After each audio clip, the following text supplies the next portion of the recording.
Hi అండి, welcome back to my channel Gautami Gouthu. ఇది వచ్చేసి సండే వ్లాగ్, కానీ చాలా లేట్గా పోస్ట్ చేస్తున్నాను అన్నమాట. ఇది ఆల్రెడీ అందరికీ రెసిపీ తెలుసు కదా ఎలా చేయాలనో, అందుకే రెసిపీ ఏం పోస్ట్ చేయట్లేను. జస్ట్ ఈ క్లిప్ మాత్రం తీసుకున్నాను. దీంట్లో ఏం లేదు, జస్ట్ మ్యాంగో ఇంకా యాపిల్ అనార్ వేసాను, పైకి బాదం వేసామన్నమాట, అంతే.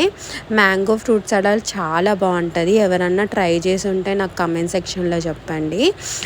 ఇది చాలా యమ్మీగా ఉంటుంది అన్నమాట. మ్యాంగోస్, ఓన్లీ మ్యాంగోస్ ఉంటాయి కూడా.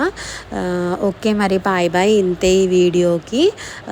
రెసిపీ మాత్రం చాలా మంచిగా వచ్చింది. ఎవరికన్నా తెలియకపోతే కమెంట్ సెక్షన్లో అడగండి. నెక్స్ట్ టైం నేను రెసిపీ చేసి చూపిస్తాను. మరి మీకు కనుక ఈ వీడియో కనుక నచ్చినట్టయితే ఒక లైక్ చేయండి. అలాగే నా ఛానల్ని సబ్స్క్రైబ్ చేసుకోవడం మాత్రం మర్చిపోకండి. ఓకే, మరి బాయ్ బాయ్.